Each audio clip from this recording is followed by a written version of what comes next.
Buenos días, en el día de hoy vamos a terminar con el tema 2. Es la tercera parte de este tema y vamos a hablar de los sistemas de fabricación ya propiamente dichos. El esquema, el índice de los contenidos que vamos a ver en esta parte del tema son los siguientes. Primero hablaremos de algunos conceptos básicos relativos al trazado, posicionadores y montaje, algunos conceptos sobre todo indicados hacia esta parte de la fabricación en sí. Luego hablaremos de los procesos de automatización a la hora de fabricar. Y a continuación, en la tercera y cuarta partes, veremos dos de estos métodos para automatizar la producción. Por un lado, la automatización rígida y por otro, la automatización flexible. Entonces, comenzando con la primera parte, vamos a hablar sobre el trazado. ¿Qué es el trazado? El trazado consiste en la traslación de las cotas de situación de un plano a la pieza que queremos fabricar o a la pieza en la que queremos ejecutar esas operaciones, por ejemplo, un taladrado, un mecanizado, etcétera, etcétera. Para este trazado, para esta operación, existen métodos manuales y métodos basados en alguna máquina. Por ejemplo, en la figura de abajo vemos una pieza que podría ser una pieza de partida, una pieza rectangular metálica y en la que tendremos que efectuar a lo mejor este mecanizado para dejar este saliente aquí en forma de cilindro y a continuación un par de taladrados. Métodos de trazado manual, destaca por ejemplo el uso del gramil, que consiste en una herramienta como el que tenemos aquí a la derecha en la figura, es decir, una pieza plana, un soporte plano, y a su vez a la que está acoplado un brazo con un marcador. Puede ser un marcador tipo lápiz, tipo un marcador de tinta, o puede ser un marcador metálico. Por ejemplo, funcionaría bien para marcar en madera o en materiales que no fueran muy duros. Os dejo un enlace en el que vais a ver cómo se puede utilizar y qué diferentes tipos de gramiles hay. Entonces, bueno, el gramil es un método de trazado manual, puede tener una buena precisión, pero hay otros factores que pueden hacer que esta precisión disminuya. Otras técnicas de trazado manual que vamos a ver a continuación es el botón de herramientista. El botón de herramientista es un cilindro hueco, como el que se ve aquí a la derecha. Aquí tenemos una sección de un botón de herramientista.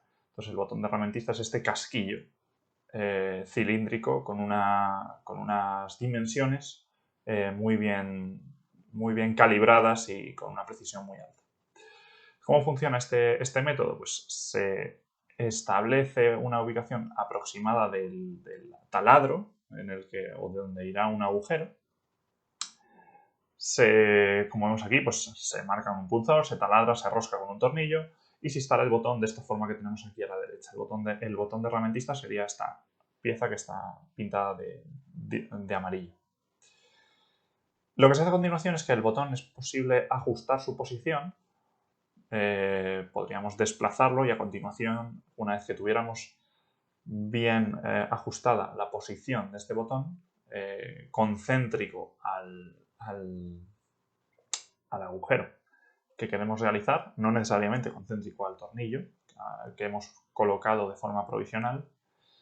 Una vez que esté posicionado de esa forma el casquillo, el botón, se aprieta ya el tornillo definitivamente para fijar el botón y es entonces cuando la pieza se monta en otra herramienta que va a ejecutar ya el proceso, la operación de taladrado o la operación que corresponda. La contra es que es relativamente laborioso y requiere una mano de obra bastante cualificada para usarlo de forma efectiva. Ejemplos de trazado con máquina. Hemos visto los dos ejemplos de trazado manual. De trazado con máquina, pues bueno, a día de hoy existen muchísimos sistemas Pero, por ejemplo, simplemente una mesa de movimiento controlado que puede incluir que puede venir incorporada en una fresadora, por ejemplo, una fresadora universal o incluso en una taladradora universal también puede tener una mesa de movimiento controlado. Esas mesas ya nos proporcionan una precisión relativamente elevada, del orden de las décimas de milímetro. También más sofisticados son los equipos de lectura digital que pueden proporcionarnos precisiones incluso mayores, del orden no solo de las décimas, sino del orden podríamos llegar hasta incluso las centésimas o incluso las micras. Y se utilizan para posicionar máquinas con eso, como veíamos, 2 o 3 ejes. Otro ejemplo bastante típico de ver a día de hoy también son las taladradoras de plantilla o las plantillas para taladrador.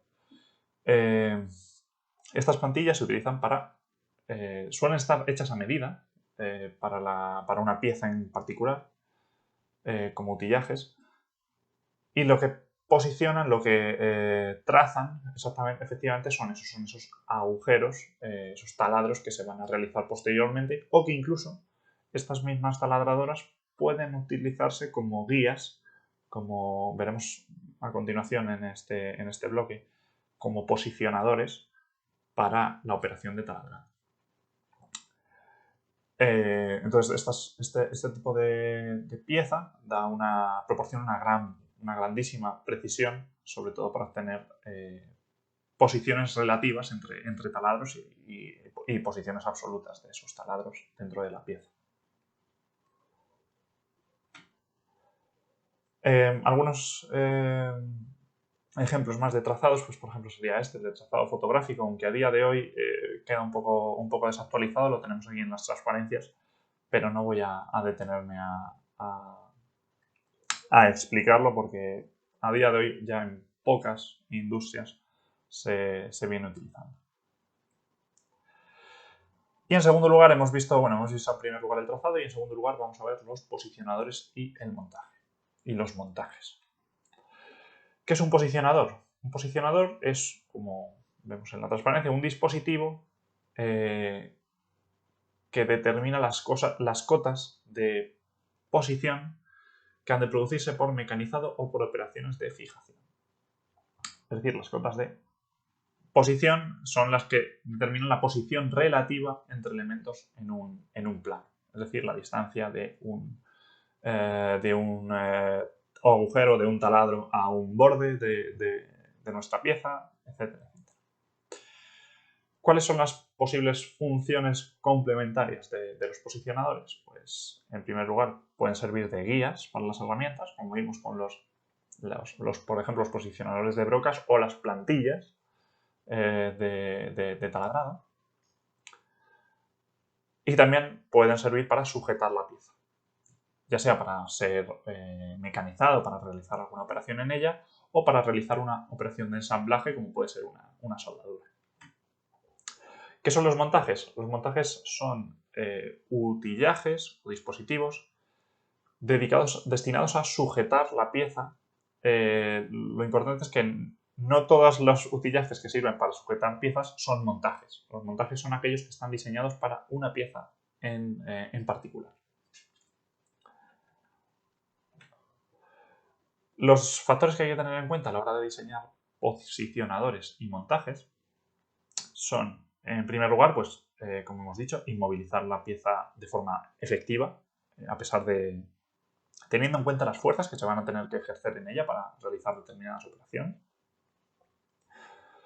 Entonces, esa es la segunda, el segundo factor. Hay que inmovilizar la pieza y sujetarla bien, porque vamos a ejercer fuerzas sobre ella a la hora de hacer un taladrado, a la hora de hacer un rectificado, a la hora de hacer cualquier operación, vamos a tener que aplicar fuerza sobre la pieza.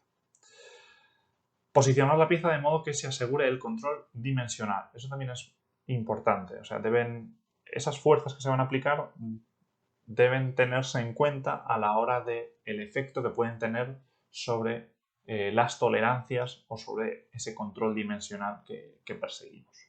Podemos tener deformaciones que hagan que las operaciones que hagamos estén distorsionando las dimensiones que queremos conservar. En cuarto lugar, pues guiar la herramienta, si en caso de que sea necesario. En quinto lugar, la viruta. Esto es muy importante para operaciones de mecanizado, para operaciones de arranque de viruta.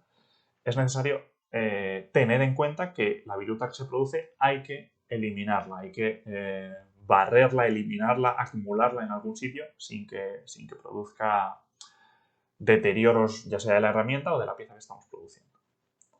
Y por último, pues en la medida de lo posible, hacer que el funcionamiento de estos elementos, de estos posicionadores y montajes, sea rápido y sencillo, ¿vale? Porque nos va a ahorrar tiempo su manipulación y porque también nos va a ahorrar coste el hecho de que sean más sencillos, porque muchas veces tendremos que fabricar nosotros mismos, o bueno, o podremos pedir que nos lo fabriquen estos utillajes. Entonces vamos a ver algunos ejemplos. En el caso de la inmovilización de la pieza, es importante tener en cuenta que las fuerzas que se apliquen a la hora de inmovilizarla deben ser proporcionales, deben ser proporcionadas, mejor dicho. ¿En qué sentido? Pues en el sentido de que si el apriete es demasiado excesivo, podremos deformar la pieza y si durante esa deformación de la pieza realizamos cualquier operación, al finalizar esa operación y liberar la pieza, podemos tener deformaciones no deseadas, como vemos en el ejemplo. Estamos aplicando una fuerza de compresión aquí a la pieza bastante grande. Vale, estaríamos comprimiendo la pieza de forma muy exagerada. También está en esta vista, pero esa sería la fuerza que deberíamos medir a la hora de sujetar la pieza en este caso. Seguimos con la sujeción de la pieza. Las fuerzas de apriete es recomendable que empujen hacia los puntos de apoyo de esta. Efectivamente, como vemos aquí a la izquierda, una fuerza que sea puramente horizontal es muy posible que termine levantando la pieza porque estaremos produciendo aquí un par. Tendremos aquí un par y estaremos girando la pieza. A poco componente vertical que tengamos aquí, estaríamos escupiendo la pieza. Es recomendable que la fuerza que hagamos no solo sea horizontal, por ejemplo, en este caso, sino que también tenga una pequeña componente vertical hacia abajo para que sea este plano del posicionador el que lo soporte.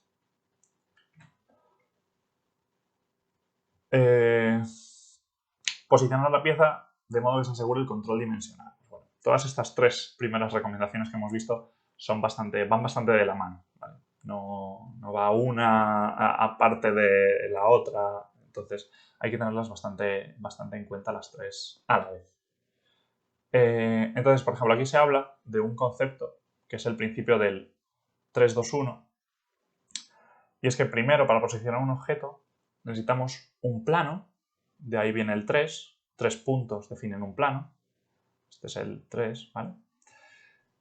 Para seguir apoyando ese objeto en un segundo plano, podemos pensar en un objeto tipo caja de zapatos, en un ortoedro. Entonces, supongamos que tenemos nuestro objeto posicionado en un plano. Por ejemplo, aquí abajo habremos definido 3 puntos, ¿vale? Si nos imaginamos nuestra pieza que la podemos desplazar y rotar libremente a lo largo de este plano, a lo largo y ancho de este plano, tendremos que darle 2 puntos para poder apoyarla en otro plano, ¿vale? Porque si lo vemos desde arriba, nosotros tendremos nuestra pieza vista desde arriba, tendremos nuestro plano en el que está apoyada la pieza, ¿vale? Entonces lo que tendremos que darle es un punto, por ejemplo un punto aquí, pero si le damos solo este punto, la pieza podría rotar alrededor de este punto. Entonces lo que le damos es un segundo punto, ¿vale? Con eso la pieza ya está apoyada en otro plano. Sin embargo, la pieza sigue pudiendo desplazarse en esta dirección. Entonces lo que le damos es un punto más. Es decir, este plano de aquí abajo eran el primer 3, estos dos son el segundo plano, es decir, este segundo plano, este sería el 2. Y por último, un tercer plano, que simplemente sería pues un punto. por ejemplo, ahí. ¿Vale? De esta forma la pieza estaría completamente apoyada y libre de movimientos. Una vez que la pieza está apoyada de forma unívoca, podemos proceder a su apriete, como vemos. Y aquí una de las recomendaciones que nos dan aparte es, en esta figura de hecho, es que la fuerza que se ejerce, por ejemplo, durante una operación de arranque de viruta, esa fuerza se ejerza contra la parte fija del posicionador. ¿Vale? De esa forma, esta fuerza que ejerce desde aquí, desde la derecha hacia la izquierda, la está soportando esta cara del posicionador, que es una cara fija, y no la está sujetando esta cara del posicionador, que es la cara móvil, ¿vale? Con la que ejercemos un apriete. Porque podríamos tener, si el apriete no es lo suficientemente estable y sobre todo estable, robusto, podríamos tener vibraciones que nos dañarían la pieza durante esa operación. Y es algo que no queremos porque estamos en queremos tener buenos acabados, queremos tener un control de las dimensiones todo lo que podamos. A este mismo respecto tenemos aquí otro ejemplo más, y es que en este caso vemos que la fuerza que estamos aplicando a través de esta operación de fresado se está ejerciendo contra la pared fija, como hemos dicho, pero que vemos a la derecha que esta fuerza se está ejerciendo aquí y la estamos deteniendo, la reacción que tenemos de esta fuerza está aquí abajo, con lo cual es muy probable que tengamos unas deformaciones de la pieza de esta forma. ¿Vale? Una deformación, podríamos tener, esto es una deformación por cortadura, ¿vale? Es decir, a lo largo de la pieza tendríamos una deformación de este tipo, ¿vale? Entonces, de nuevo, estaríamos incurriendo en arriesgar ese control dimensional. De la misma forma, igual que tenemos deformaciones, si es demasiado alto, demasiado grande o demasiado pequeño el espacio en el que estamos agarrando la pieza, podría incluso producirse se podría soltar la pieza, podría escupirla el posicionador. ¿Vale? Si esta fuerza es demasiado alta y esta dimensión es demasiado alta, podría escupirla. O podríamos tener deformaciones por flexión o cualquier otro tipo de deformación elástica o no elástica, ¿vale? Que podría dañar la pieza de forma irreversible. La cuarta recomendación que teníamos es guiar la herramienta. Y bueno, este ejemplo quizá no sea exactamente el tema que veíamos antes de una plantilla de taladrado o de una plantilla de taladrado, pero podríamos aplicarlo, ¿vale? A una plantilla de taladrado. En este ejemplo casi se parece más a lo que hemos visto antes, al tema del control dimensional, en realidad. ¿Por qué? Porque cuando vayamos a hacer el taladro, tendremos aquí una fuerza hacia abajo, ¿vale? Entonces esa fuerza, ¿qué es lo que va a hacer? Que como esa fuerza, la reacción, los apoyos que tenemos están aquí a la izquierda y a la derecha y están relativamente separados. No sabemos si por necesidad o simplemente porque no hemos prestado atención al diseño. Esa separación hace que esta pieza se deforme por flexión, ¿vale? Se deforme por flexión de esta forma. Bueno, aquí tendríamos, esta cara seguiría apretando por aquí, pero tendríamos unas deformaciones importantes. Y no solo unas deformaciones importantes, sino también unas tensiones que podrían ser importantes. ¿Cómo se puede minimizar esto? Pues de una forma muy, muy sencilla. Simplemente apoyamos la pieza.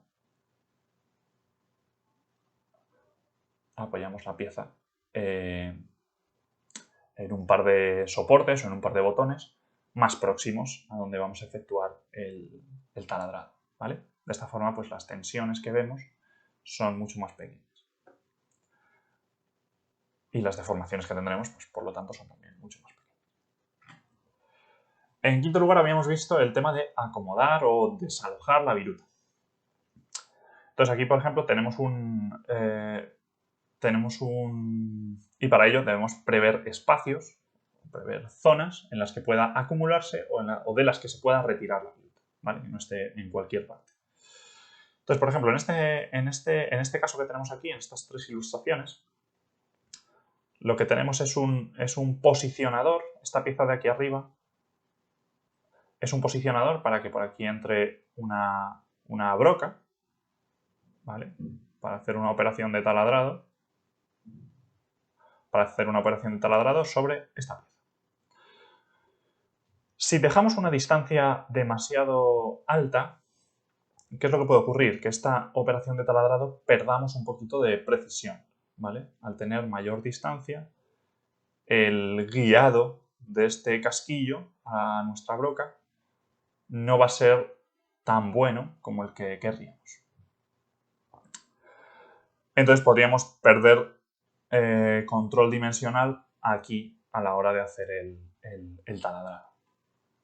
Esa desviación, ¿vale? Que nos indica aquí la figura. Si la ponemos demasiado cerca, no podremos desalojar la viruta, ¿vale? La viruta que se genere aquí tendrá simplemente que ser desalojada como mucho por el taladro, por la hélice del taladro, y eso no suele ser lo más recomendable, ¿vale? Porque muchas veces se puede acumular aquí abajo.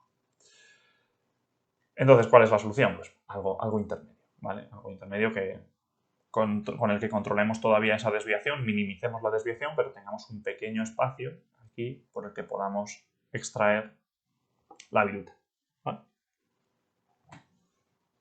Otro ejemplo más, vemos aquí, pues se espera que tengamos viruta en esta región por alguna operación que estemos haciendo.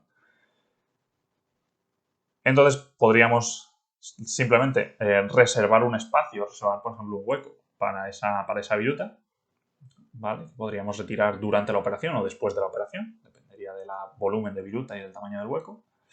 O otro ejemplo, otra proposición, que puede ser incluso mejor para este tema de la viruta, igual quizá no sea mejor para otras operaciones o para otros factores, como hemos visto, pero es simplemente dejar un espacio de forma que no lo apoyemos en todo el plano vertical ni el plano horizontal, sino en unos apoyos, en unos soportes previstos para eso, de forma que dejemos circular, pues, ya sea viruta o ya sea cualquier otro material. Y vamos a ver un pequeño ejemplo en el que tendríamos una pieza como esta, sería un bloque de cojinete, en el que queremos realizar estos dos taladros, ¿vale? Que como vemos aquí, pues deben estar controlados respecto a la distancia al borde izquierdo de la pieza, ¿vale? Nosotros nos llega esta pieza ya con esta forma, sea de un proceso de moldeo o de un proceso de mecanizado, y nosotros queremos realizar estos dos taladros de esta forma controlada, ¿vale? En base a estas dimensiones A respecto a la cara trasera, B y C respecto a la cara izquierda. Entonces, y también nos pide controlar también la perpendicularidad de los taladros. Entonces, el posicionador que hemos diseñado es algo así, ¿vale? Tenemos, ¿cómo vendría la pieza? Porque lo que queremos es hacer estos dos taladros, que como vamos a ver, pues vienen de estos dos casquillos, de estas dos guías de broca. La pieza entraría por delante. Este simplemente sería un cierre con el que cerraríamos. Aquí habría un sistema de sujeción, un pequeño tornillo o algo parecido. Y este botón de aquí sujetaría la pieza desde delante, ¿vale?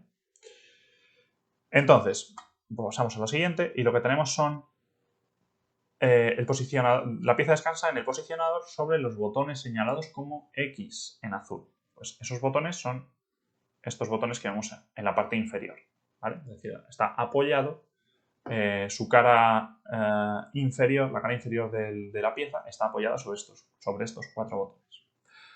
¿Qué otro botón tenemos? Pues este botón aquí a la izquierda va a controlar la posición de la cara izquierda, ¿vale? El botón I. Y en la cara trasera vamos a tener, por ejemplo, tres botones, ya que la pieza tiene esta forma, pues tres botones, todo esto calibrado, que estarán posicionando, estarán garantizando la posición de la cara posterior, de la cara trasera, ¿vale? Que son los botones Z, serían este botón derecho, este botón superior y este botón a la izquierda. A continuación, ¿qué haríamos? Pues podríamos cerrar el posicionador con este mecanismo aquí, que sería a través de este botón J. Y también tendríamos aquí a la derecha un tornillo de cierre con el que ajustaríamos y inmovilizaríamos finalmente toda la pieza. Y finalmente pues haríamos los dos taladros a través de estos casquillos K con los que estarían posicionados de forma que controlásemos dónde están el taladro a izquierda y a derecha. Además nos darían esa tolerancia de la perpendicularidad, ¿vale? Irían bien guiados para que la perpendicularidad fuera la especificada por diseño. Aquí os dejo algunos ejemplos de tipos de posicionadores, ¿vale? Tenéis pues, dónde está la pieza, casquillos, por ejemplo, para hacer un taladrado, cómo la sujetamos con un tornillo. Este sería un posicionador de plato, posicionador diametral. Al final, con saber dónde está la pieza y cómo la estamos sujetando, pues podéis ver fácilmente cómo funciona. Estos serían posicionadores universales, un poco más en desuso, de accionamiento manual o de accionamiento mecánico, pero bueno.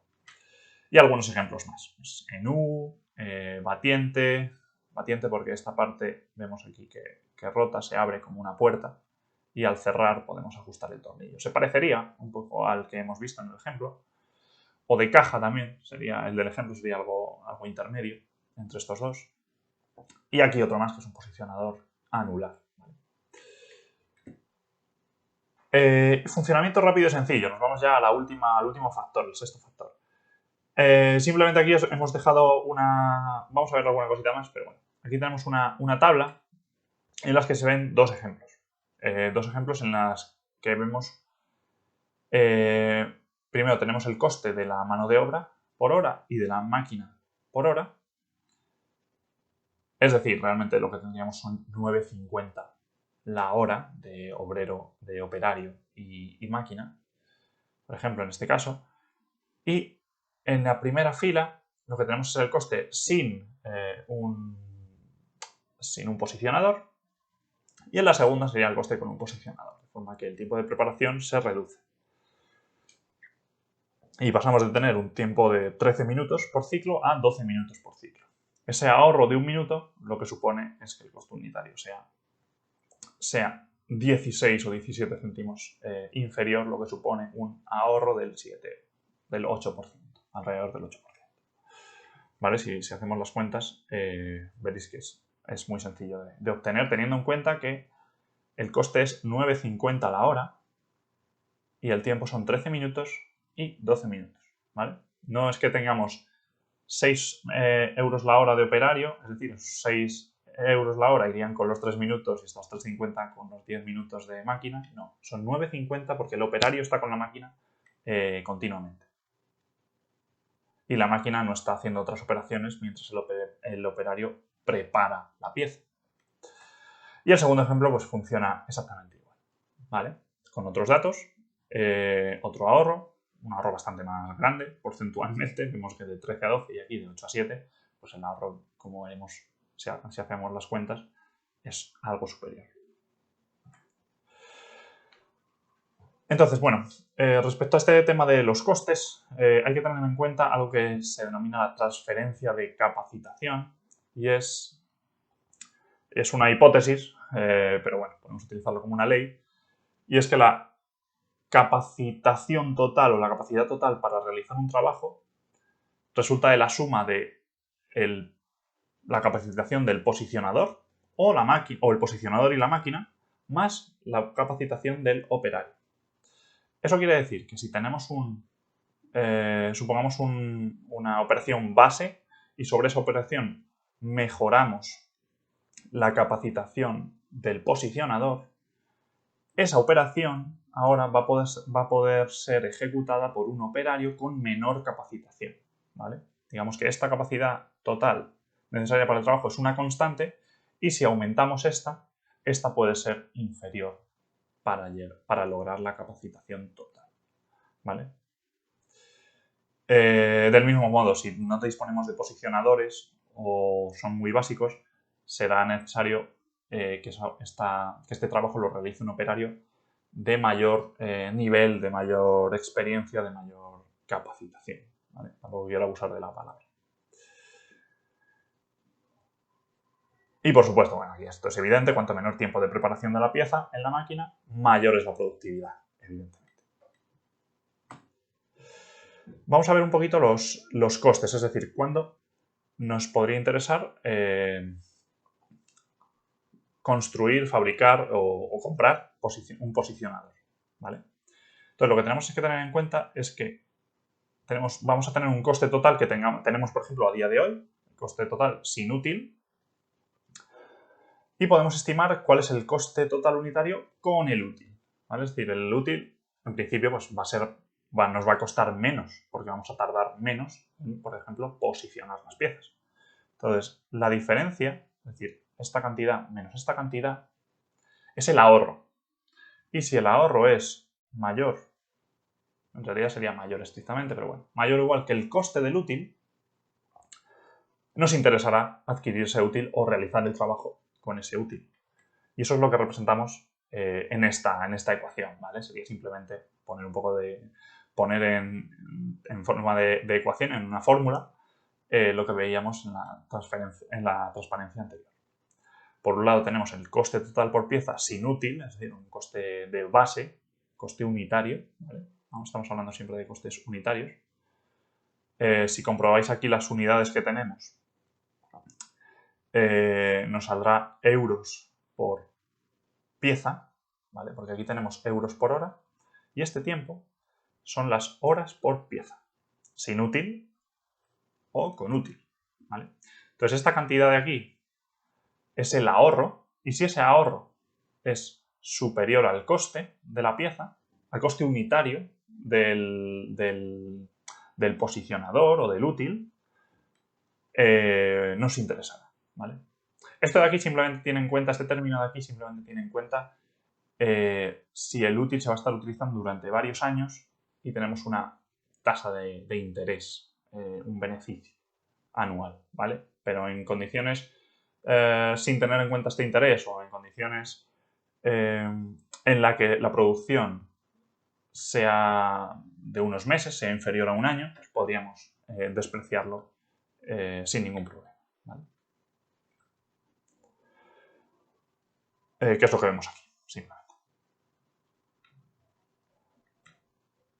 Entonces ahora vamos a empezar con la automatización de los procesos, ¿vale? ¿Por qué automatizar y qué tipos de automatizaciones se pueden llevar a cabo? Entonces la automatización total, se logra o se consigue mediante muchas formas diferentes, o en realidad requiere de muchas automatizaciones complementarias, desde dispositivos, sensores, actuadores, incluso técnicas y equipos. Todo ello se puede automatizar, porque lo que queremos automatizar son las tareas de supervisión, incluso la toma de decisiones y el control, ¿vale? La automatización debe tener en cuenta estos tres aspectos. Las áreas de aplicación en las que estas automatizaciones se pueden llevar a cabo, pues directamente sobre los procesos de manufactura, en el transporte y movimiento de materiales dentro de la planta. La inspección también se puede realizar de forma automática. El ensamblaje y el empaquetado, o sea, prácticamente todas las operaciones que se nos ocurran pueden ser automatizadas. Sobre todo operaciones repetitivas, especialmente. ¿Cuál es el objetivo o cuáles son los objetivos de la automatización? Pues bueno, simplemente voy a ir bastante rápido por encima sobre ellos, porque los podéis leer tranquilamente, son relativamente lógicos. Pues por un lado es la integración de las operaciones de manufactura, de forma que consigamos más repetibilidad y con esa repetibilidad consigamos una calidad más estable y uniformidad en los productos. Por supuesto, minimizando tiempos, minimizando costes, etcétera, etcétera. De la mano del anterior, pues mejorar la productividad, automatizando operaciones, pues mejoramos la productividad. Podemos producir partes, podemos producir piezas de forma más rápida. Podemos producir más piezas por unidad de tiempo. Mejorar la calidad, como ya hemos dicho. Reducir la participación humana, entendiéndolo desde el punto de vista de la reducción de tareas repetitivas en las que se pueda incurrir en errores humanos. En errores del tipo, pues repetir una operación muchas veces no es algo que se nos dé especialmente bien. Es algo que está especialmente dedicado para las automatizaciones para las máquinas. Reducir el daño de las piezas de trabajo, elevar el nivel de seguridad. En algunos casos, la manipulación de piezas o el transporte de piezas, estas piezas pueden ser tan pesadas o tan voluminosas o tan poco agradables, en el sentido de que pueden ser tan poco ergonómicas, tan dolorosas de transportar, que puede ser muy conveniente que ese transporte sea automático, de alguna forma. Y por último, pues economizar el espacio del suelo. Esto se puede aprovechar, veremos más tarde que puede haber máquinas de transferencia, es decir, que transportan piezas de una unidad, de un módulo a otro, aéreas, por ejemplo, que van colgadas del techo y de esa forma pues, se ahorra muchísimo espacio. Se puede utilizar el mismo espacio en planta para dos cosas diferentes, para un transporte de piezas y para simplemente pues, que los operarios puedan moverse por la planta de forma más cómoda. Entonces, ¿qué tareas son automatizables? Pues como decíamos, las tareas que son iterativas o repetitivas. Aquellas, sobre todo, en las que se realizan siempre la misma operación u operaciones muy, muy similares. ¿Vale? Además, son operaciones similares en el sentido de que las variables a aplicar en esta operación se puedan cuantificar y se puedan predecir. ¿Vale? De forma que podamos programarlas directamente o podamos incluirlas en algún programa de una forma de eso, variable. También tareas que sean muy complejas o que requieran de cálculos. In situ, que para una persona pues llevarían, aunque fueran pocos segundos, para una máquina es algo inmediato, es algo automático, cualquier operación matemática simplemente es algo automático. Y por último tenemos aquí los niveles de automatización, ¿vale? Con esto terminamos la parte de la introducción a la automatización. Entonces podemos distinguir tres niveles o tres estrategias de automatización, que como veremos son bastante sencillas de entender. Pues por un lado tenemos la automatización rígida. Está diseñada para realizar una serie de operaciones predefinidas. Y solo esa serie de operaciones. De ahí que se llame rígida. Está destinada a realizar unas operaciones muy concretas con una eficiencia muy, muy alta, con un nivel de productividad enorme. ¿Vale? De hecho, son las más productivas que se pueden tener. Lo único es que no pidas a ese proceso de automatización, a ese proceso productivo, que mañana produzca otro tipo de piezas porque no dispone de esa flexibilidad. ¿Vale? Siempre tenemos ese conflicto o ese compromiso entre el nivel de productividad y la flexibilidad. Mayor productividad, normalmente menos flexibilidad. Entonces, luego tenemos automatización programable, que bueno, sería para simplemente se puede cambiar el programa de una operación que realizan las máquinas para que realicen otra. Y por último tendremos la automatización flexible. Lo importante es quedarse con los conceptos, con el concepto de automatización o con el paradigma de automatización rígida y con el concepto de automatización flexible, que es un poco lo contrario. Pueden realizar diferentes tareas, sin embargo, la capacidad de producción que tienen son un poco inferior, ¿vale? Y eso queda muy bien reflejado en este esquema.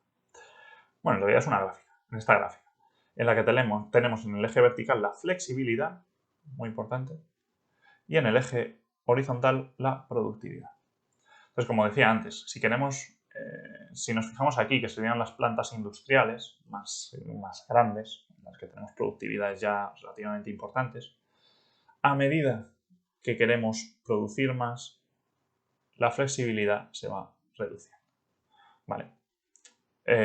Aquí no, porque estamos hablando de a este nivel estaríamos hablando de sofisticación, de aplicación de nuevas tecnologías para aumentar no solo la flexibilidad, sino también la productividad. Pues aquí estamos subiendo. Pero ya cuando nos vamos a límites un poco superiores, para llegar a esos tipos de productividad, para llegar a esos niveles de productividad, es la automatización rígida la que mejor funciona. ¿Vale? Y los sistemas flexibles pues los tendríamos por aquí, ¿vale? Incluso un poquito más adelante, ¿vale? Podríamos tenerlos por aquí. ¿Vale? Entonces, bueno, pues este compromiso entre flexibilidad y productividad. En esta transparencia simplemente se detalla en palabras lo que teníamos en la transparencia anterior. Entonces, vamos en orden ascendente de productividad, ¿vale? Esto sería más productividad. Es decir, según vamos avanzando, la productividad está aumentando. Entonces, pues bueno, vamos desde los trabajos manuales, los trabajos de taller, con máquinas de propósito general, centros de mecanizado, por ejemplo, de maquinado, con grandes niveles de participación de mano de obra. ¿Vale? Sería por ejemplo, una fresa universal, un torno universal. Necesitan a un operario para ir utilizando esa máquina en cada operación. ¿Vale? A continuación, pues tendríamos los CNC, las máquinas de control numérico, que en estas pues igual necesitaríamos un operario cada vez que fuéramos a empezar una operación, pero a continuación simplemente introduciríamos el programa que queremos ejecutar en esa máquina y la máquina ella misma iría realizando las operaciones. A continuación vienen las celdas de manufactura, que pueden ser una celda es un conjunto de máquinas con un control integrado, es decir, vamos aumentando el nivel de automatización, pero no perdemos flexibilidad, de hecho podríamos ganar flexibilidad, por eso estamos en esa parte de la curva en la que ascendía tanto productividad como flexibilidad. Llegamos hasta la cumbre de esa curva en flexibilidad en los sistemas flexibles, como su propio nombre indica, de manufactura, control por ordenador de todos los aspectos de la manufactura, incorporación de varias celdas de manufactura, sistemas automatizados, de manejo de materiales, ¿vale? Esto ahorra muchísimo tiempo, el tema del transporte de materiales y del posicionamiento, sujeción, agarres. Esto ahorra muchísimo tiempo, de ahí que aumente la producción tantísimo. Y a continuación, pues nos venimos a las líneas flexibles de manufactura, en las que ya hablamos de transferencia por automatización rígida, es decir, la transferencia, el transporte de esos materiales es aún más rápido, aún más efectivo, pero estamos perdiendo algo de flexibilidad. ¿Vale? Para ganar en velocidad adicional, perdemos en flexibilidad. Y por último, serían las líneas de flujo y líneas de transferencia en las que la flexibilidad es muy, muy limitada, pero la productividad es aún más alta. ¿Vale? Aquí está prácticamente todo automatizado. Nos iríamos, por ejemplo, a fabricación de automóviles y producciones muy, muy elevadas. No necesariamente tan complejas como puede ser un automóvil, con tantas operaciones, pero en niveles de producción muy grandes. Aquí, bueno, algún pequeño ejemplo más de, por ejemplo, los tipos de productos y la cantidad de unidades producidas. Y las diferencias entre tener trabajo, cómo son estos flujos en función de si es un trabajo a pequeña escala o si es una producción en masa. Otro esquema más, a medida que el nivel de productividad, por ejemplo, aquí tenemos el coste unitario, que en realidad también sería la productividad, ¿vale? En eje horizontal sería productividad. Y en este eje vertical, de nuevo, la flexibilidad. Entonces, tenemos algunos ejemplos, desde el proyecto individual, proyecto llave en mano, que se hace de forma, pues eso, de forma personalizada para el cliente, hasta la producción continua. Esto ya incluso va un paso más allá de las líneas de fabricación. La línea de fabricación está produciendo continuamente un producto, por ejemplo, hablábamos del automóvil, y la producción continua es que está produciendo a las 24 horas algo, el producto que sea. Entonces pueden ser las refinerías que trabajan a turnos completos, a 3 turnos, o algunas industrias en las que no se pueda parar la maquinaria, por ejemplo, que sea demasiado costoso detener las máquinas y es más rentable estar produciendo continuamente. Alguna industria química o, por ejemplo, las centrales eléctricas. ¿Vale? Que, como sabréis, pues dependiendo de la franja horaria en la que nos encontremos, la demanda eléctrica cambia, pero siempre hay una oferta, porque siempre hay una demanda. ¿Qué representan estas curvas o estas gráficas que tenemos aquí? Son las funciones de costes para distintos sistemas de producción. La elección del sistema de producción depende y mucho de ese volumen de producción. Si estamos produciendo pocas unidades, es decir, estamos por aquí, ¿vale? En el eje X tenemos el volumen de producción, es decir, si estamos cerca de esta región, ¿qué es lo que nos interesará? Pues una producción manual, una producción más de taller, porque tenemos esta curva. Si quisiéramos utilizar una producción más sofisticada, como hemos visto, las líneas flexibles o las líneas automáticas con automatizaciones rígidas, nos iríamos a costes más altos, ¿vale? Para un mismo nivel de producción. ¿Por qué? Porque el coste inicial es más alto, ¿vale? Vemos que las pendientes son más pequeñas, es decir, el coste de aumentar la producción es más pequeño, pero esos costes iniciales son más altos. De forma que sí, dependiendo de dónde estuviéramos, nos interesa quedarnos en la que está más abajo, ¿vale? Porque es la que menos costes nos implica. Entonces, digamos que nos interesa esta envolvente, ¿vale? Esa envolvente va en función del volumen de la producción. Si tenemos unas producciones muy altas, pues querremos una línea de ensamblaje automática o una producción más rígida. Estamos en posiciones intermedias, pues necesitaremos una cierta flexibilidad y un cierto nivel de productividad. Pero todo eso una de las variables más importantes es, evidentemente, el volumen de producción. Entonces, bueno, pues esa era una de las variables, pero aquí tenemos algunas variables más a tener en cuenta a la hora de decidir la automatización en nuestro proceso productivo. ¿Cuándo automatizar y hasta qué nivel llegar? Entonces, las consideraciones, pues la más importante quizás sea el tipo de producto, pero junto con el tipo de producto, la cantidad de producto que se produce anualmente, es decir, la capacidad de producción.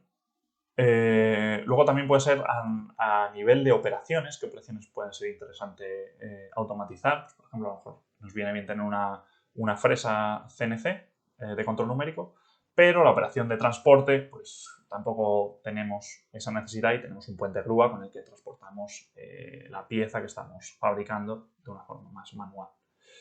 Quizá a lo mejor el siguiente nivel de automatización en nuestro proceso fuera ese, el de automatizar una operación de transporte.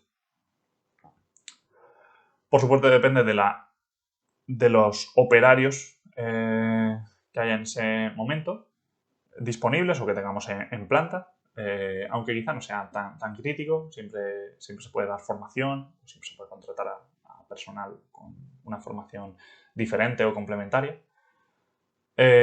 Problemas de mantenimiento, este es otro aspecto importante a tener en cuenta. Las automatizaciones suelen incluir programas de mantenimiento o programas de control del mantenimiento y, por supuesto, la economía. Esta iría por encima de todas porque es la que habilita que se pueda realizar una automatización, que se pueda implementar una automatización. Entonces vamos a hablar de estos dos tipos de automatizaciones, de estos dos conceptos, empezando por la automatización rígida, luego hablaremos de la automatización flexible. automatización rígida o hard automation. La automatización rígida, como ya hemos comentado, también se puede denominar de posición fija.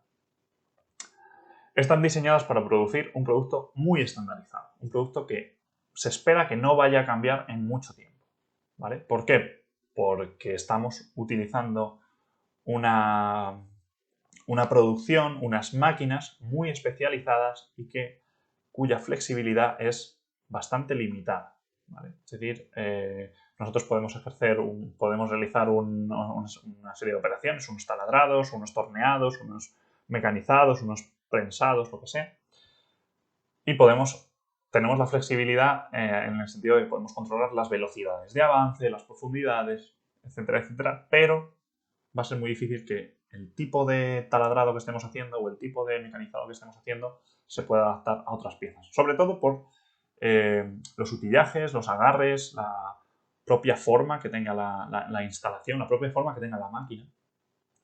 Entonces no es posible modificar esas máquinas, generalmente, con otras formas y dimensiones, sobre todo. Entonces, bueno, vamos a hablar muy brevemente de que existen dos tipos de máquinas, las máquinas universales y las máquinas especiales. Como podréis imaginar, pues máquinas universales puede ser una fresadora, puede ser universal, un torno universal, una taladradora universal.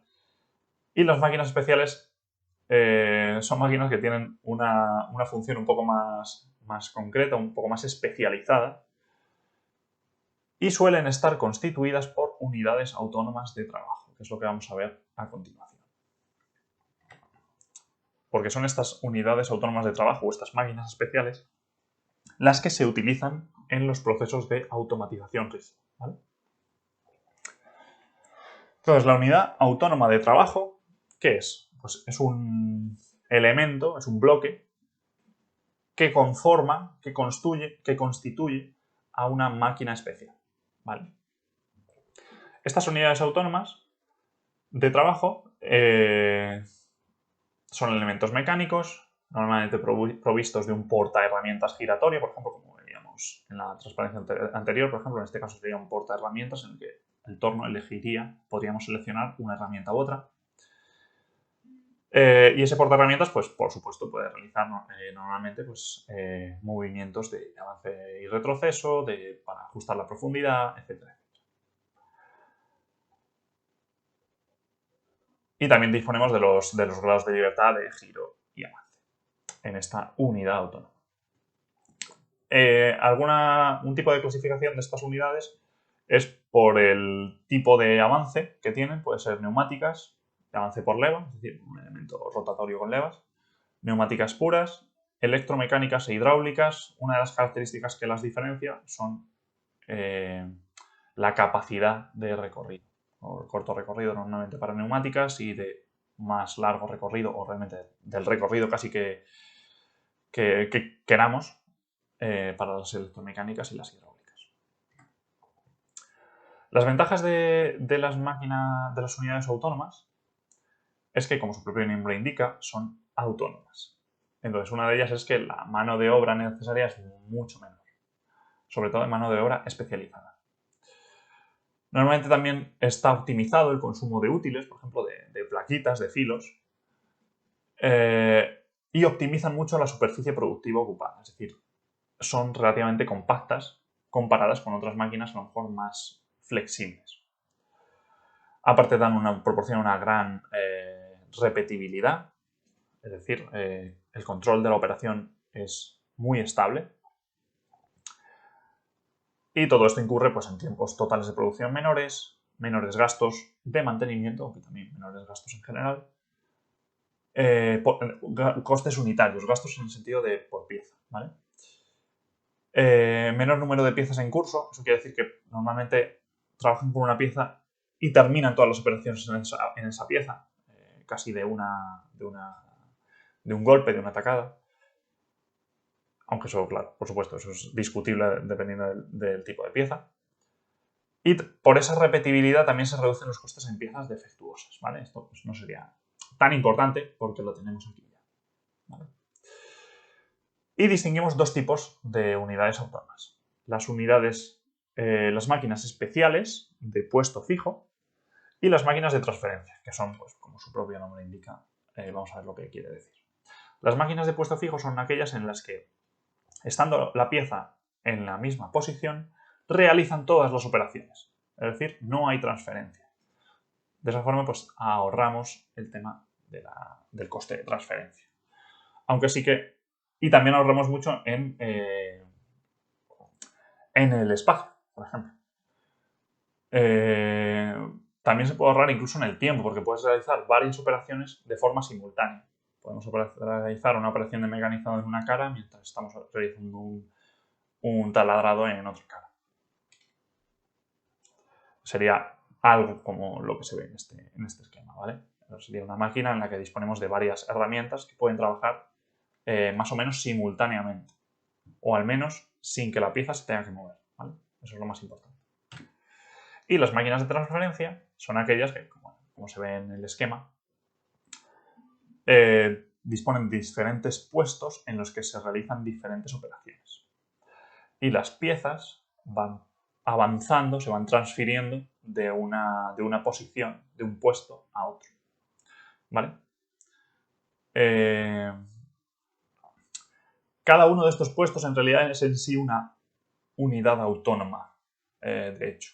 ¿Vale? La máquina sería todo el conjunto de unidades. Un aspecto importante a tener en cuenta es que el tiempo de operación de cada una debería ser más o menos el mismo. ¿Por qué? Porque al final el avance de un puesto a otro lo va a dictaminar la operación más lenta, ¿vale? O sea, si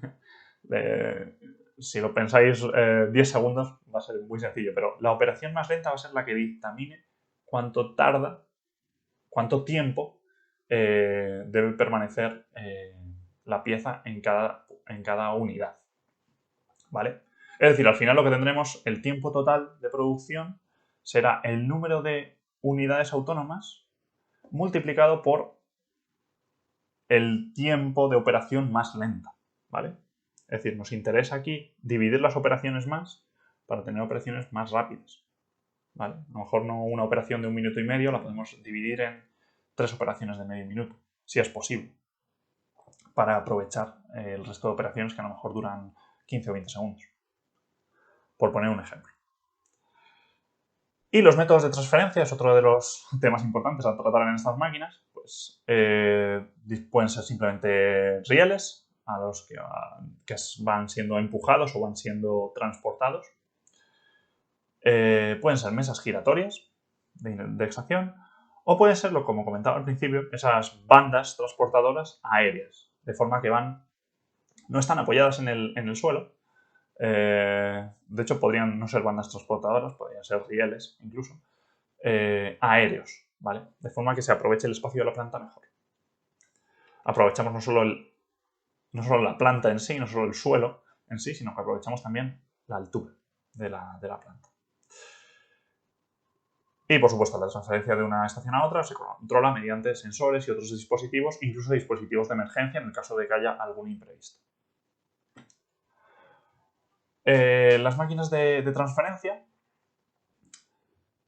uno de los aspectos positivos de estas máquinas es que se pueden, por ejemplo, cambiar portaherramientas, hacer operaciones de mantenimiento de forma relativamente sencilla, aunque por supuesto alteraría el ritmo de producción, habría que detener la máquina. Y los tipos de máquinas de transferencia que tenemos son los 3 tipos más popularmente conocidos, pues son las máquinas de transferencia lineal, circulares o en esta, por ejemplo, sería una máquina de transferencia circular. Tenemos una plataforma que va girando y va transportando de esa forma las piezas de una unidad, de una estación a otra. Esta, por ejemplo, sería una máquina de transferencia lineal. No sé en qué sentido puede que vaya, no sé si en este sentido. Pero bueno, aquí tenemos todas las estaciones alrededor y la pieza que va pasando de una estación a otra, ¿vale? Y van ejecutándose las operaciones que sean hasta llegar al final. Entonces, el material o la pieza entra por un lado, por un extremo, y sale por el otro, ¿vale?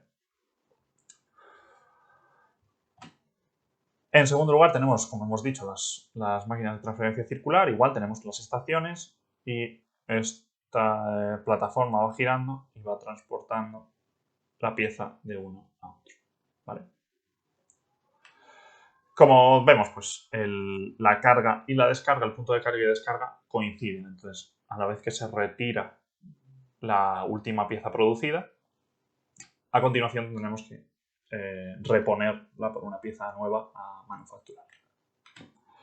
Y las máquinas de transferencia NUM, que es algo intermedio entre las lineales y las circulares. El puesto de carga y de descarga normalmente no coincidirán, pero sí que estarán en puntos relativamente cercanos.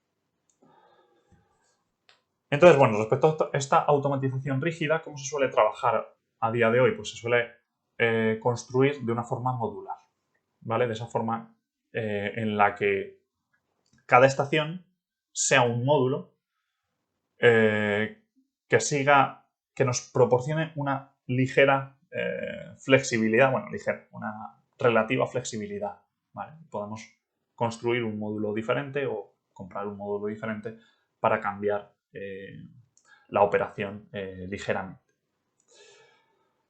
Entonces, ¿eso cómo se consigue? Esa flexibilidad, ¿dónde se consigue? Pues, por un lado, en la normalización de esos módulos.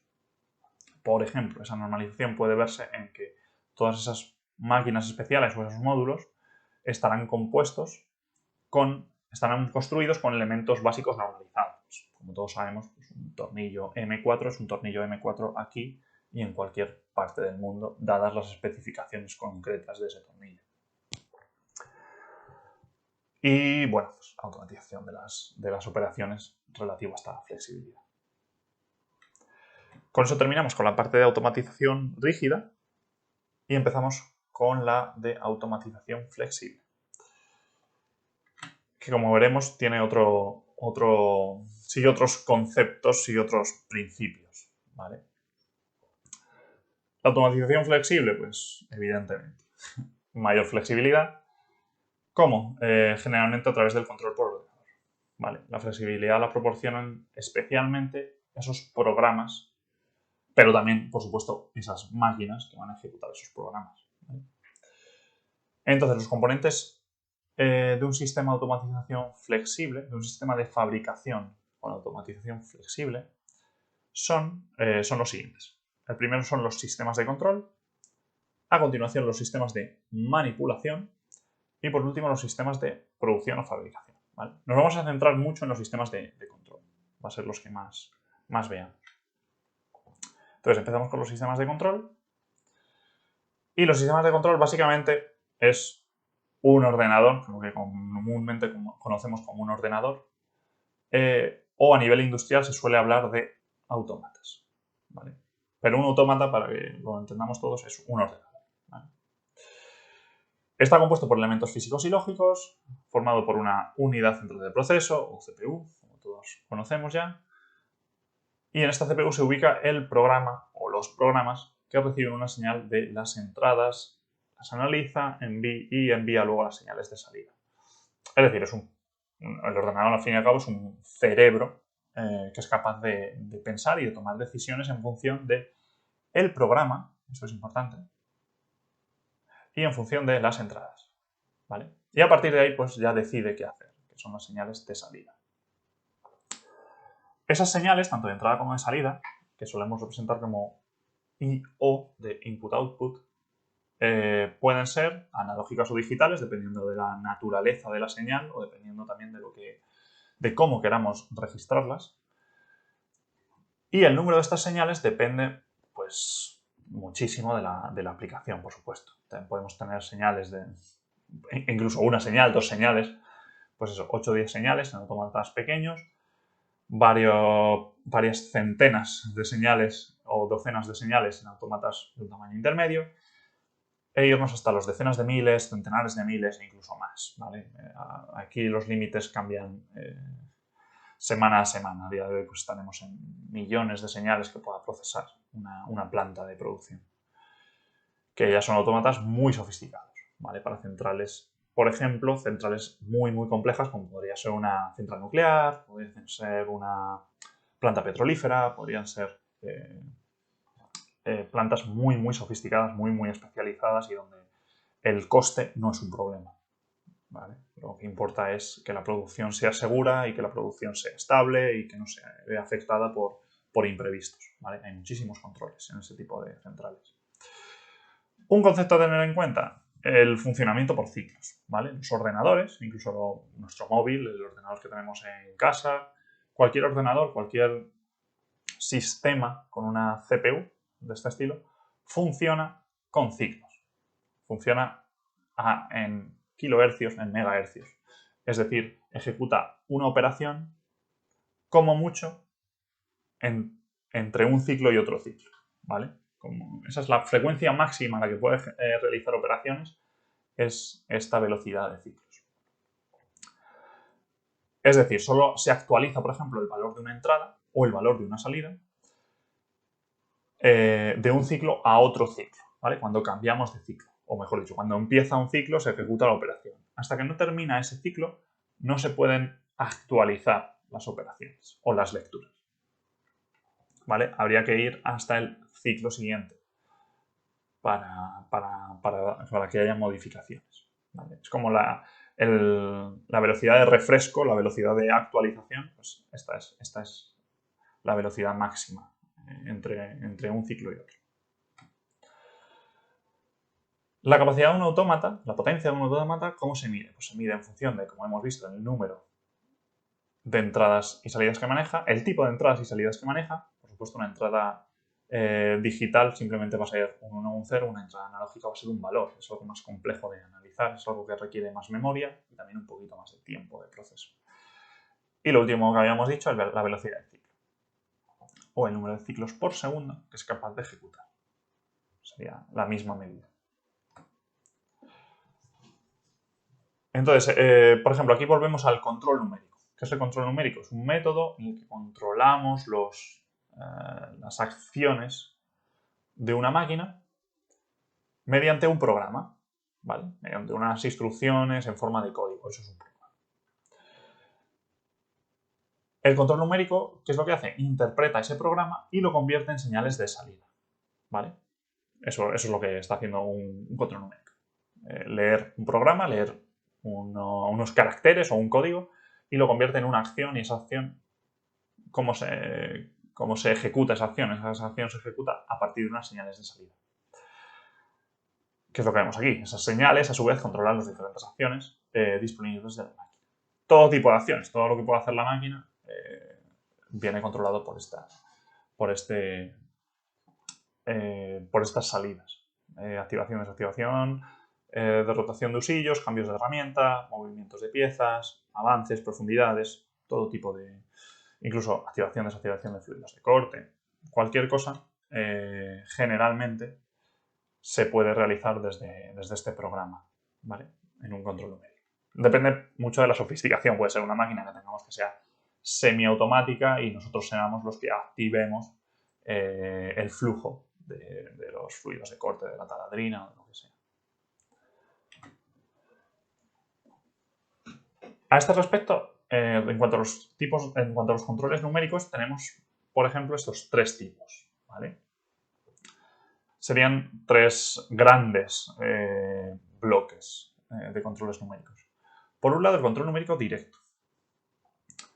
Este tipo de Direct Numerical Control, DNC, en el que las diferentes máquinas de nuestra planta están controladas por un solo ordenador central. De ahí lo de que sea directo y de aquí el término central, porque es un solo ordenador el que controla todas. Las controla y las monitoriza, ¿vale? Es decir, podemos tener en cuenta, podemos saber, podemos estimar cuál va siendo el desgaste de la plaquita de cierta máquina, de la tercera plaquita de la máquina 8. El principal inconveniente, pues como todas las centralizaciones, es que si el ordenador central, si el sistema central se cae, deja de funcionar o no funciona como debe, el funcionamiento de toda la planta estará comprometido. ¿Cuál es el la estrategia contraria, bueno, complementaria. El control numérico distribuido lo que hace es resolver este problema. Y es que no solo hay un ordenador central, sino que también cada máquina tiene su procesador individual, de forma que podamos actuarlas de forma independiente, ¿vale? En caso de que hubiera, pues como decíamos, un fallo, una caída del sistema central. Y por último, lo que viene llamando el control numérico por ordenador o CNC, que es que la propia máquina simplemente se controle de forma individual, de forma separada. Entonces es el operario o los operarios los que son los responsables de programar esos ordenadores, esos programas de estas CNCs, ¿vale? Que sería un poco a nivel de, pues eso, un poco más individualizado, quizá menos productivo, a no ser que los operarios estén muy pendientes, la planificación de la producción esté muy controlada a nivel central. Pero bueno, es otro enfoque, más individualizado. ¿Cuáles son los componentes de una máquina de control numérico? Pues bueno, solemos tener una mesa de trabajo, un usillo donde tendremos la herramienta o el portaherramientas, ¿vale? Probablemente, según la sofisticación de esta máquina de control numérico, podemos pedirle que cambie ella directamente de herramienta. Si no, pues si es una máquina menos sofisticada, pues el cambio de herramienta lo realizará el operario. Entonces, por un lado, esta computadora donde está el programa y desde donde salen las señales que accionan la máquina, tiene dos tipos de realimentaciones. Por un lado, la posición, este es el más importante, quizá, para que la máquina no solo le indique a dónde tiene que ir, la mesa, por ejemplo, o el usillo, sino que la máquina también verifique que ha llegado a esa posición, ¿vale? Esto es muy importante y suele darse en la mayoría de máquinas. Esto es lo que más adelante veremos como lazo cerrado, ¿vale? Tenemos una señal de salida, una señal de accionamiento y una señal de entrada, y con eso cerramos el lazo. Con eso la máquina no solo manda órdenes, sino verifica que esas órdenes se están cumpliendo, al menos las de posicionamiento. Luego hay otros tipos de retroalimentaciones similares a estas, que son los interruptores de límite. En ese caso lo que estaríamos es comprometiendo la integridad de la máquina o del filo o de la pieza porque estamos intentando, por ejemplo, empujar la mesa más allá de donde puede estar, ¿vale? Entonces, en ese caso habría unos interruptores de límite que se activarían cuando, por ejemplo, la mesa alcanza las posiciones de desplazamiento máximo. Son sobre todo de emergencia. Normalmente interrumpen el programa o lo detienen al menos. Entonces, bueno, con lo que veíamos en la transparencia anterior, ya hemos empezado a introducir esto del lazo abierto y el lazo cerrado para controlar mejor las operaciones. Entonces, el lazo abierto simplemente consiste en introducir una señal, ¿vale? Todo esto sería la máquina, sería por ejemplo el usillo o la mesa de trabajo, y aquí detrás lo que tendríamos es nuestro ordenador, ¿vale? Bueno, más que PC sería CNC. Tendríamos nuestro ordenador con nuestro programa que envía las señales de salida para ejecutar unas operaciones, ¿vale? Ya sean pues de avance o retroceso de la mesa de trabajo, velocidad de usillo, avance del usillo, etcétera, etcétera. Entonces estas son las de lazo abierto. Se llama lazo abierto porque una vez que el programa envía la señal, el programa no recibe nada más. O sea, el programa está ciego en ese sentido, ¿vale? No se verifica la precisión. Es decir, si por ejemplo la mesa de trabajo está obstruida o está un poco deteriorado el mecanismo con el que desplazamos la mesa de trabajo y le pedimos que vaya hasta 20 milímetros y en realidad se queda en 19,5, el programa no lo va a saber. Entonces vamos a llegar a 19,5 pensando la mesa de trabajo o intentando la mesa de trabajo llegar a 20 y no va a alcanzar, se va a quedar ahí en 19,5. Entonces la operación va a tener un offset de ese 0,5 milímetros que no podremos comprobar hasta que no lleguemos a la fase de calidad. Normalmente, en las máquinas que son un poco más sofisticadas, se implementan en lazo cerrado. Es decir, no solo tenemos... voy a modificar esto un poquitín. Entonces tenemos aquí nuestro ordenador. Bueno, de hecho es que nuestro ordenador está aquí. Bueno, no importa. Lo que tenemos es un comparador, ¿vale? Podemos tener un ordenador, podemos recibir esa señal de retroalimentación a nuestro ordenador o directamente a un comparador que lo que haga sea compensar esas diferencias, ¿vale? Pero bueno, quizás se entienda más fácilmente si lo que tenemos es nuestro PC, nuestro computador aquí detrás, y lo que hace es él recibir directamente la señal de retroalimentación y enviar la señal ya corregida, ¿vale? Entonces, lo que tenemos al final es que hacemos lo mismo, enviamos las señales a la máquina, motor, engranajes, usillos, mesa de trabajo, y lo que hacemos es medir en este detector dónde estamos, de forma que si queríamos llegar hasta aquí y nos hemos quedado aquí, el detector va a ser capaz de decirle a nuestro computador que tiene que avanzar un poquito más, ¿vale? Y se corregirá, ¿vale? De esa forma, esto es lo que llamamos lazo cerrado. Porque con esta retroalimentación, con esta información en tiempo real de dónde está, por ejemplo, la mesa de trabajo, podemos corregir esos pequeños errores que se vayan produciendo, ya sea por desgastes o por otros problemas. Entonces, bueno, aquí tenemos un ejemplo un poco más detallado de cómo se efectúa esta retroalimentación, ¿vale? Entonces, tenemos aquí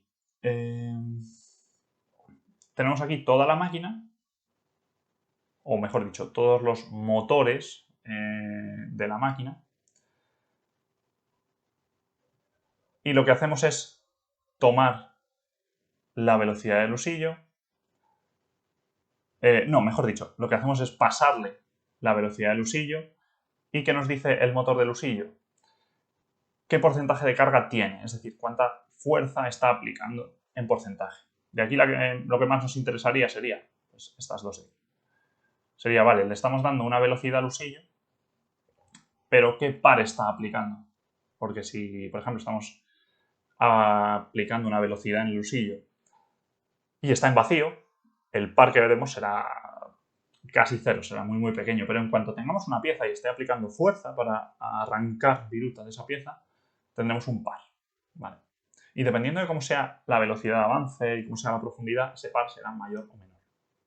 Entonces podemos ver cuánto está trabajando el usillo midiendo o recibiendo esta señal, ¿vale? Igual con el número, las vibraciones, ¿vale? Podríamos tener una medida de vibración, podríamos tener un acelerómetro que nos diera esa información. Igualmente, podemos tener velocidades de avance, posición real, no solo posición que le estamos pidiendo, sino la posición real, ¿vale? Por aquí, desde otro sistema, desde el reductor, le estaríamos pidiendo otros datos, ¿vale? ¿El par por qué nos puede interesar? Porque a lo mejor no hemos medido bien o hay algo en el programa erróneo y puede protegernos, puede proteger a la máquina, puede proteger al usillo de forma que si se rebasa un determinado valor, el programa se pare o se reduzca, por ejemplo, la velocidad de avance, la profundidad, etcétera, etcétera, ¿vale? Entonces, bueno, eso es lo que vemos, eso es lo que hace este pequeño bloque que tenemos aquí, que es el Adaptive Control. control adaptable. Que forma parte de este sistema de lazo cerrado. ¿Dónde puede servir también este lazo cerrado o esta adaptabilidad del control?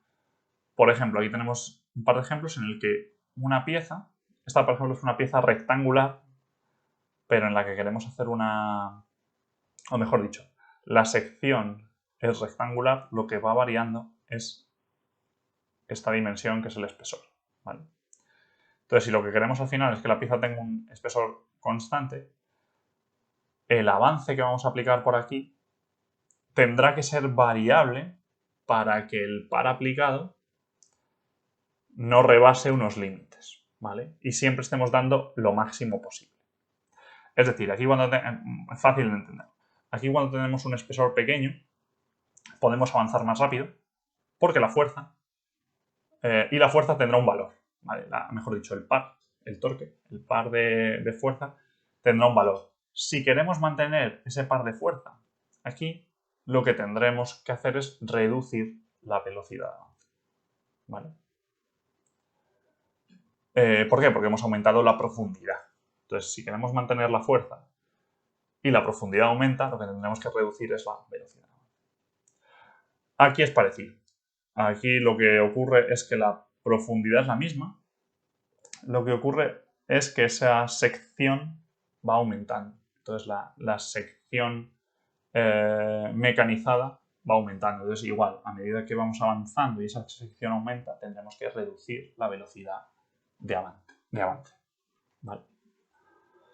Y es lo que también está esquematizado aquí en este gráfico.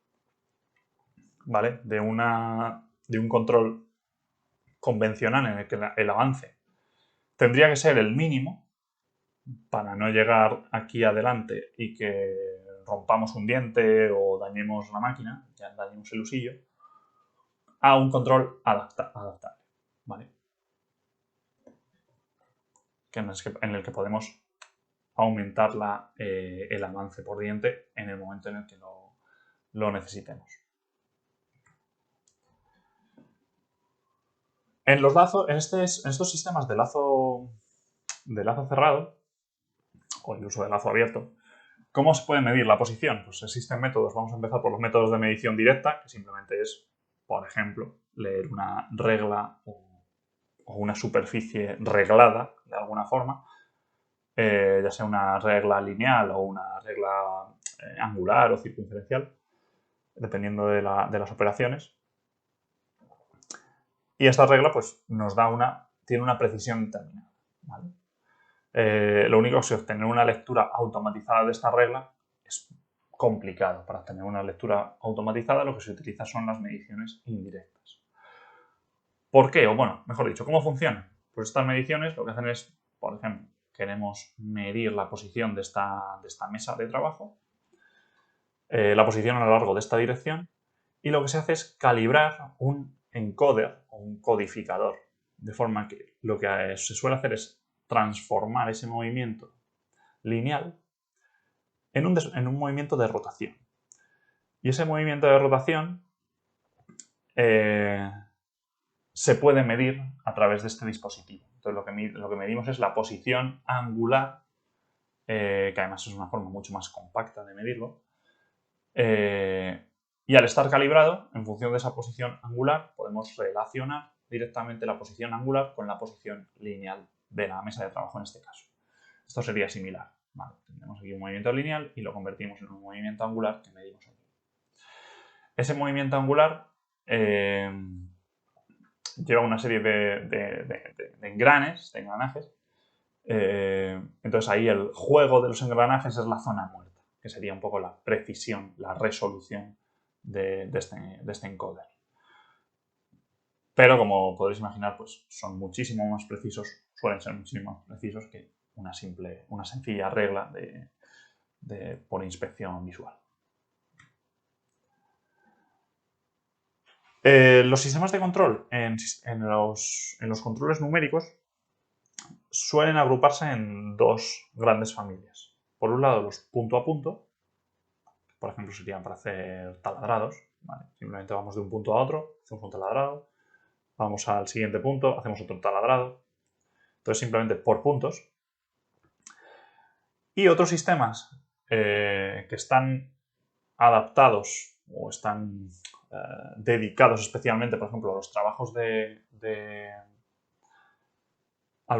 de fresado o de mecanizado, son los sistemas de contorneado, en los que normalmente lo que se le proporciona al programa, ya sea un programa de CAM es decir, para programar el mecanizado, es el contorno de la pieza,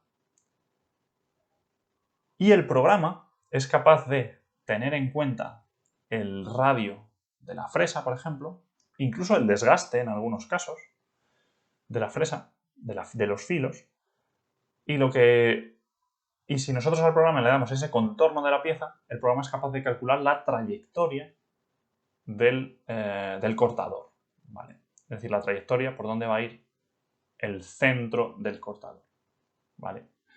Por ejemplo, aquí sería un offset basado en este radio del cortador, ¿vale? Entonces, esos son sistemas de contorneado. Además, se le pueden dar infinidad de curvas, desde circunferencias hasta cualquier otro tipo de curvas basado en polinomios o cosas de esa complejidad. Y bueno, ya estamos terminando, nos quedan los sistemas de manipulación y los sistemas de fabricación, pero ya es lo menos en lo que menos vamos a incidir. Entonces, el sistema de manipulación es el conjunto que opera en el entorno automatizado, ¿vale? Es decir, se encarga de la parte de la manipulación y recibe la información de salida del autómata y ejecuta físicamente las instrucciones. Tipos de sistemas de manipulación, pues como os podéis imaginar, todos estos que tenemos aquí: eléctrico, neumático, hidráulico y mecánico. Y los sistemas de fabricación, pues simplemente vamos a decir que la máquina programable es capaz de comunicarse con el ordenador, en el sentido que es capaz de enviar información de proceso y recibir instrucciones de trabajo. Aquí volveríamos a tener ese tipo de lazo cerrado entre la máquina y el autómata. Así que bueno, con eso termina la presentación, la última parte del tema 2, y pronto empezaremos con el tema 4, el tema de moldeo. Un saludo.